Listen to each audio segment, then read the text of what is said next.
2, 1. You ever had trouble thinking of an idea? You just sit at your desk for maybe 45 minutes staring off into space because you can't think of anything? Enter the world of idea killers. David Ben explains this concept in his book, Advantage Play. Ben learned these processes from a Canadian magician named Stuart James, who he considers the most creative person he's ever met. Idea killers are techniques used to challenge assumptions and to generate a sufficient amount of ideas for use in the problem-solving process. In some cases, they are the key to unlocking your subconscious while simultaneously discovering new insights into problems. One idea killer James came up with is called 12 Keys to All from the Pyramids. The name comes from a marking said to be in one of the pyramids in Egypt. It says it takes 12 men to make one perfect man.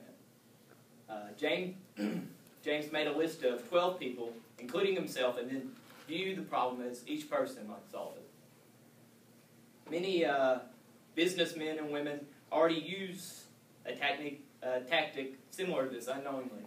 For example, they use their imagination to visualize how a friend or colleague might react to their idea. The aim is to profit from advice, whether it's real advice or imaginary advice. James just expanded the idea to multiple people, so he had a virtual board of directors instead of just one person. This is great because it's like having a board of directors around you 24/7 without the cost of setting up meetings. The most sophisticated idea-generating technique James used, he called the vision of Ezekiel. He developed it after reading Ezekiel 1:16. He imagined 3 wheels. Each one has 7 spokes.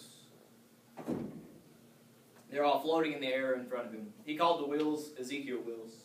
Each wheel represented a category, and each spoke acted as a point of departure related to the category. Since the wheels were projected outward, he could turn the wheels in his mind, kind of like a safecracker. So when the rims met, there'd be a click. So that would mean that he'd come up with the idea. It was a collision of ideas. The click would create the spark for him to explore the information further.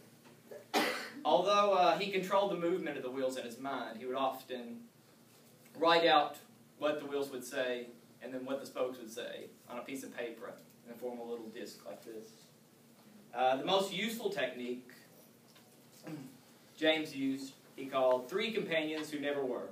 The technique revolved around the use of 3 imaginary friends, each with a different skill, just like the 12 keys.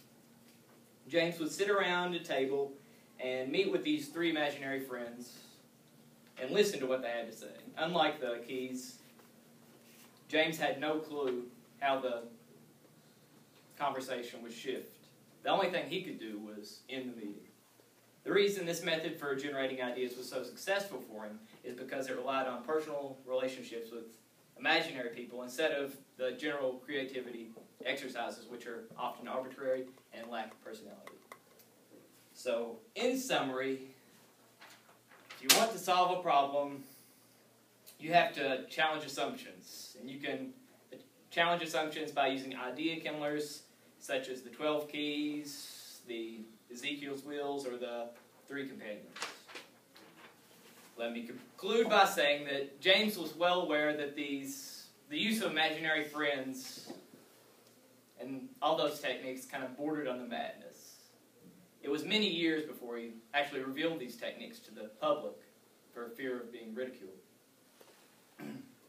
But we shouldn't just wait for a good idea to pop into our head. That could take forever. I think it is important to use idea killers to lead your mind on the right track to finding the next great idea.